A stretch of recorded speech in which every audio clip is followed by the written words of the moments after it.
Hi guys, welcome to the channel of love. I've got you propped up in the weirdest of ways, but it works. You just had a bit of a tumble, but we're going to do a reading like this. I haven't chose the cards yet, but I am drawn to this deck of cards.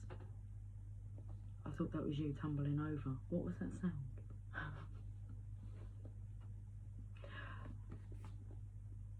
Happy Tuesday to everybody. Let's have a reading. I've got a feather. There's a feather on my lap. Where did you come from? Do I have any more feathers?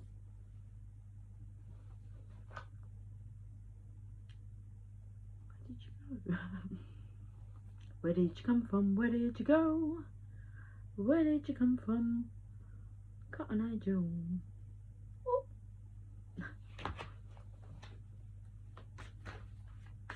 111 was on the timer then, with the counter. Would we call it the timer because it's not the time? The time is 16:58. It is Tuesday the 12th of November.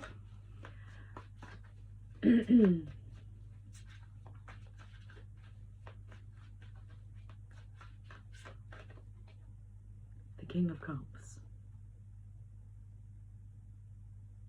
He is in love. It feels like he's got some light darkness around him. I can see he's got darkness around him. But then it's like, out of the occult, I'm just going to say what comes out. Out of the occult, because I'm taken to like all the mystical energy. Okay, yeah, I'll have a check of that. I'll check the, I believe this could be, because this is about the chakras, and that one I believe is associated with the crown chakra, and it's right at the end of the book. Yeah, the kings. And it's with the sevens as well. So the seventh chakra meaning, let's find out what this card means. Well, let's find out what this section, the crown chakra, means, because there's only two sets of cards, the kings and the sevens. So, okay. The seventh chakra, referred to as the crown chakra, located just above the top of the head. Element, eternity. Colour, violet or white. Mantra, silent contemplation or Om. The planet is Saturn. Saturn is the planet of discipline, lessons, and hard work beyond our six senses. It rewards those who toil and makes it painful for those who don't. Let me repeat that. It rewards those who toil and makes it painful for those who don't. Saturn brings challenges and roadblocks to those who shirk their responsibilities. Okay, well, Mr. King of Cups is here. I don't feel like he's shirking any responsibilities. Okay, the seventh chakra meaning, the mystical occult. There's the word. And neutrality of spirit are represented in the seventh chakra. So the mystical, occult, and neutrality of spirit are represented in the seventh chakra. The tarot cards here are unconcerned with the material world and are a direct conduit to universal consciousness. The seventh chakra exists just above the physical body and is attached to nothing. Each card has a neutral quality to it. Okay, well, we've got the kings. The king in each of the four suits represents the universal idea of power and the way in which opportunities to use this energy will appear. They invoke the true idea of universal protection. They each sit on a throne, fierce, kind, loyal, or patriarchal, and they guard the access to universal consciousness, which, as the 7th chakra reveals, is the highest calling of these cards. The highest calling of them all. Now this is the King of Cups. It says that each of the kings sit on a throne.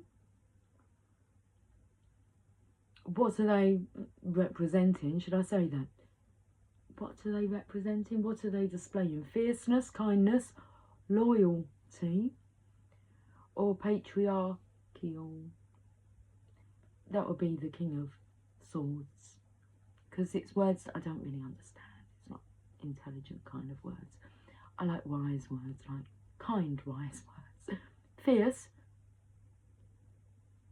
I don't know, it's interesting. It's either kind or loyal. Should we just read about this king? Tip. There's a tip here. We'll have a top tip. When you are stuck, look to the same card in the prior chakra. So if the 7 of Cups is confusing, look instead to the 6 of Cups.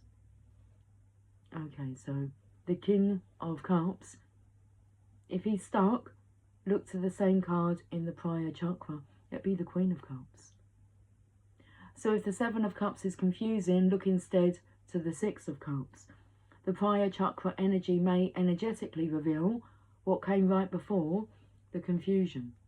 Okay, making a bit of sense.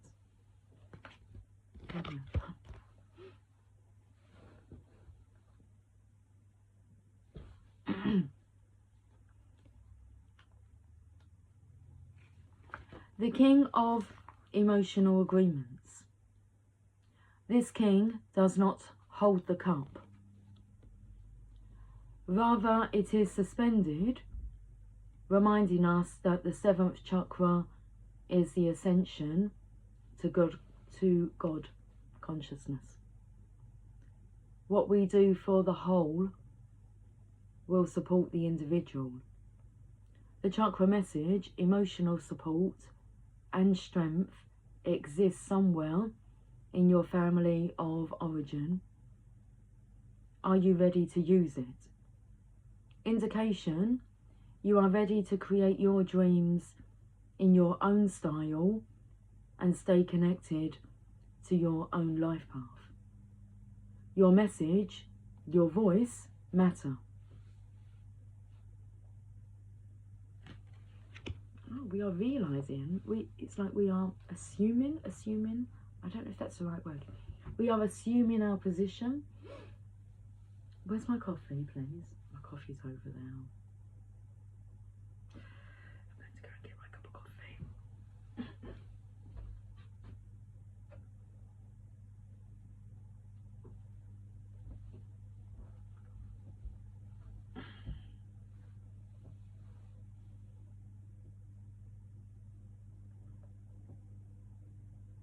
Cheers to your new position. Promotion. Well, it's ascension. It's powerful. Okay, the key word's loyalty. Amorousness. Is that how I say that? If you want amorous. Amorousness, protectiveness, fairness, adoration. I don't know this word. Simpatico. Okay, there's a meditation. Breathe. Breathe. Step into the emotional power around this king.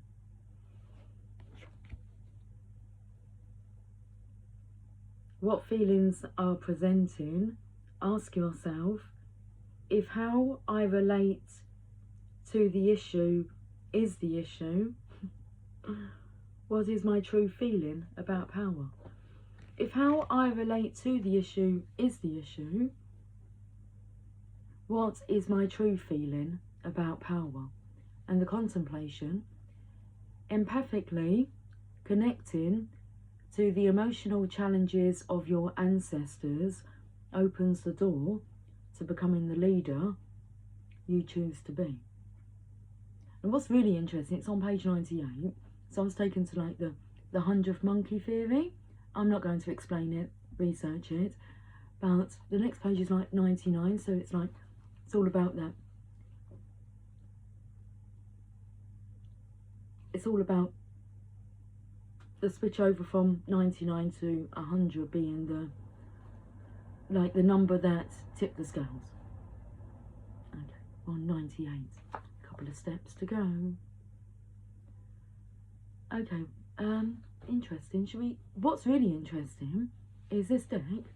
There's 78 cards in the tarot deck, and I've counted, and there's less than 20 images, 20 cards that have an image of a masculine on them.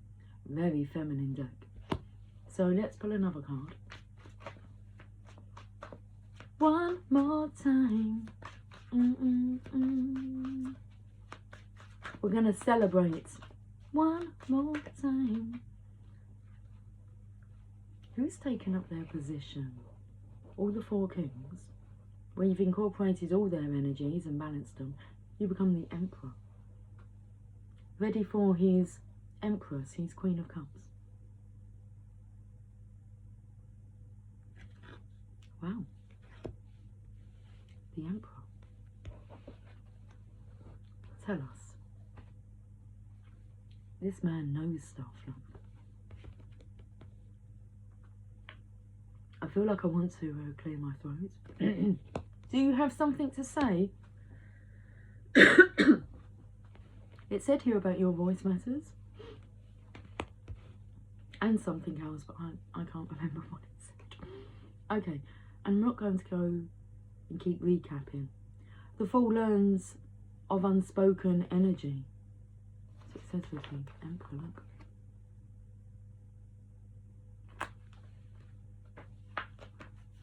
You now become a wise one. I was going to say clever. Clever man. The Emperor alone knows the true power behind personal intention.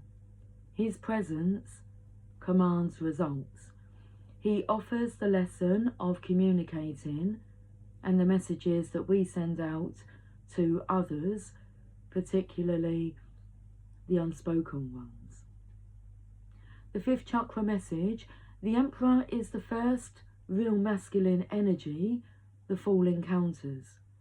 She does not need to fully see him to feel his serious energy. He holds his crystal wand loosely in his hand. Perhaps he is awaiting his pupil. Is she ready to embody the secret, to emit her essence to the world? The Fool holds herself in pause upon approaching him. Will she stay or go?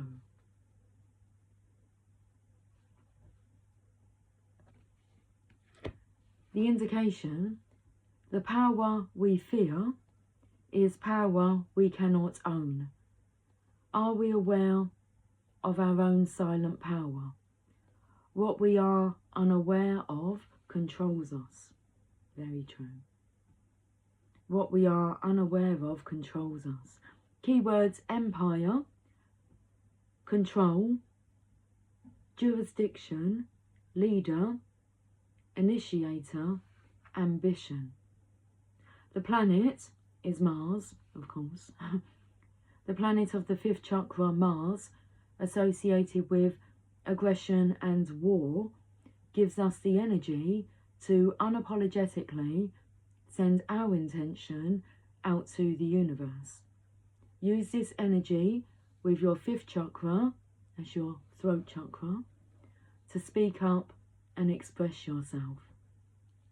The meditation Are you aware of your own unspoken messages? How do people respond to you? How does the universe respond? Make a list on paper or in your mind of all the silent messages you send out. Act as if you know exactly what your messages are, and when you are finished, look carefully over the list. Are there any energetic vibes you would change, perhaps to alter the outcome? I have so done this. I have made a list, a to-do list. It's in, oh no, it's in the back of my phone. There it is there.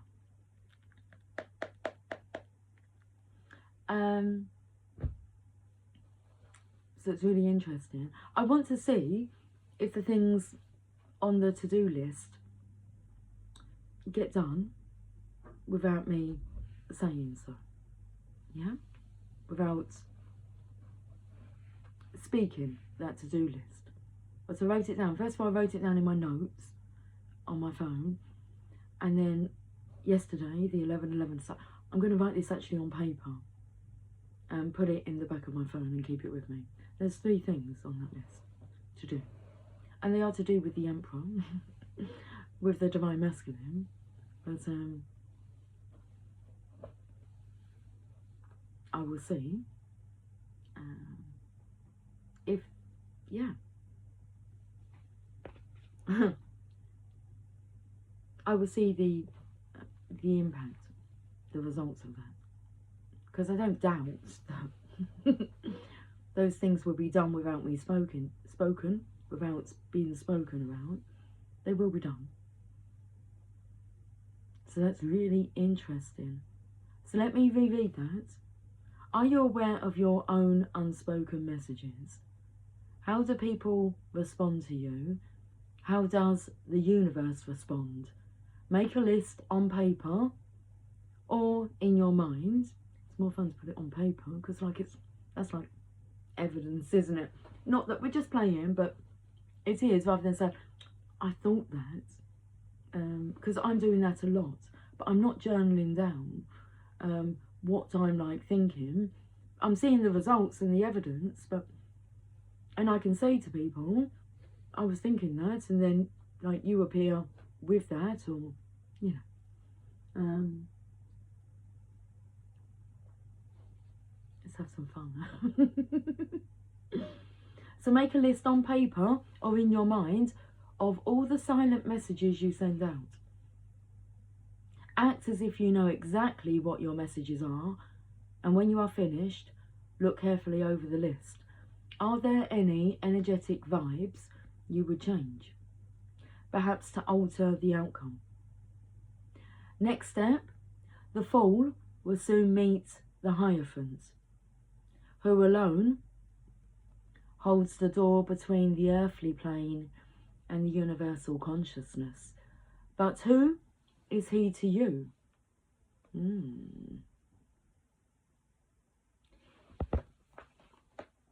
He holds the key. The masculine works on this earthly plane, okay, but he's very wise. And he's the key holder to Earth, while the Divine Feminine accessing higher consciousness, the 5D, it's the masculine who decides when it's time to open that 3D door, okay, because he's grounded in the Matrix, and that's where he operates. And once he opens that door, together you will help people to ascend. Hence why it said have a look at the chakra before. The Queen of Cups.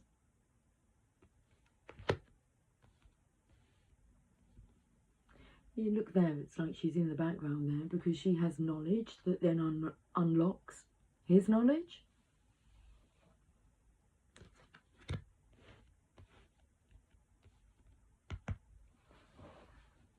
Should we have a look and see where we are on the enchanted map?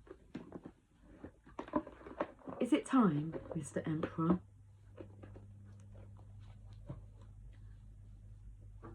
to awaken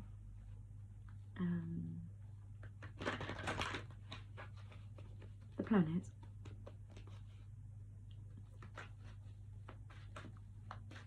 It's not quite time, but next year is a big year. So I keep hearing about 2025, so it's like we've got a couple of months to prepare.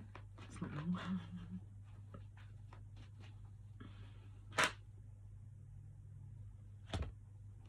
We have goblins. Gobble those goblins up.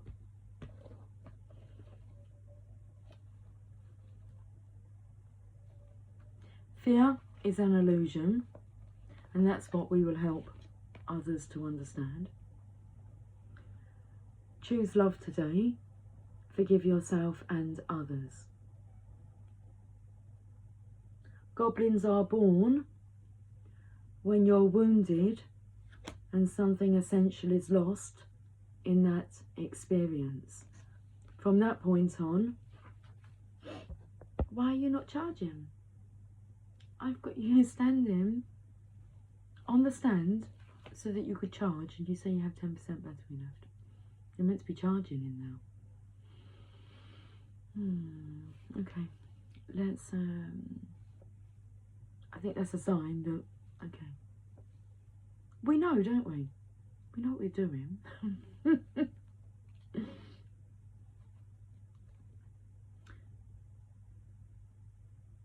So goblins are born when you're wounded and something essential is lost in that experience.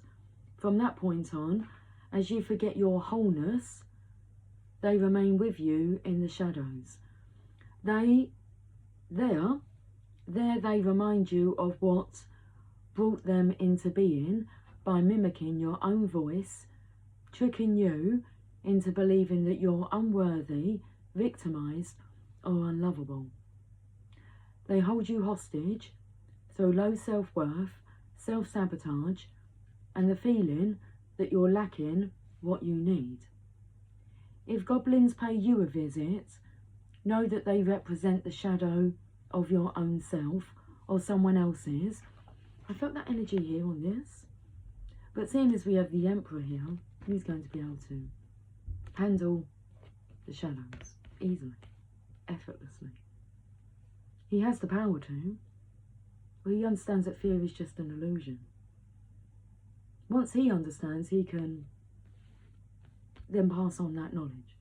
But you have to undo like the 3D door into the 4D where signs, synchronicities, magic. It's the journey to enlightenment.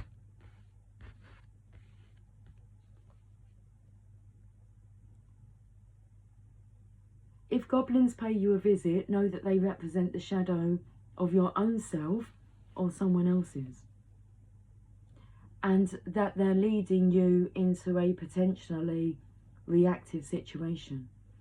A goblin's card appearance is an opportunity for growth, however, and a sign that you must love yourself.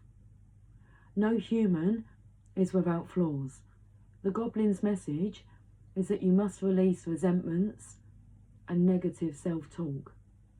Within you is the spark of the divine, our spirit, to help heal you.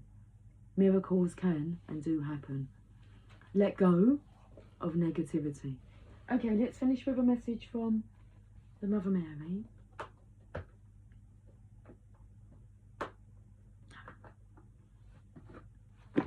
It's like it didn't want to come out. I did look at the Oracle of Shadows and Light. I have to bear in mind that what was that dripping from my mouth? That's a bit gross, isn't it?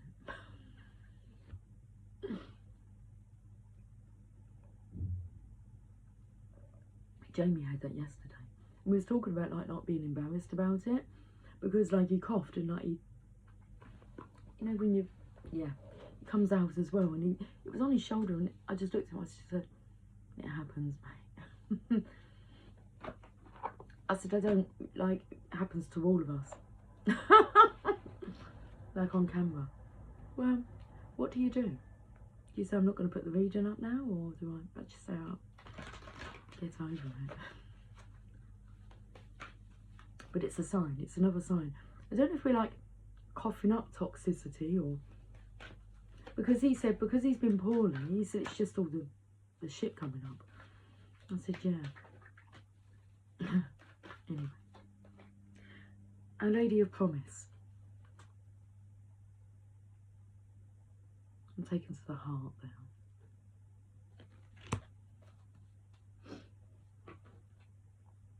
I was taken to also, there's something about Mary.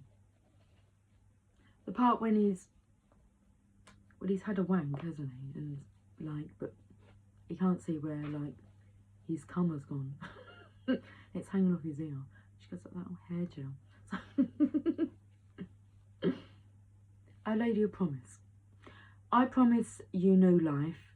Whatever you release shall become sacred fertilizer for your new life. I promise that as you trust in me, I will guide you to the fulfillment of your heart's destiny. Do not shy away from what I ask of you. As you trust in me, I will lead you through fear and doubt, from fatigue and struggle, into boundless energy of compassion and passionate purpose. I promise you new life. Let me ignite the passionate fire of your sacred heart so that you can burn with love and bring light to the world. The path of the devotee to the Divine Mother Mary is not an easy one. We are asked, step by step, to surrender that which lies between us and the fulfillment of our heart. That might sound wonderful, as the fulfillment of the heart is a beautiful goal. Yet we can be surprised at how much fear and doubt lie within us, at how many inner obstacles we have created through beliefs that we are not worthy or good enough,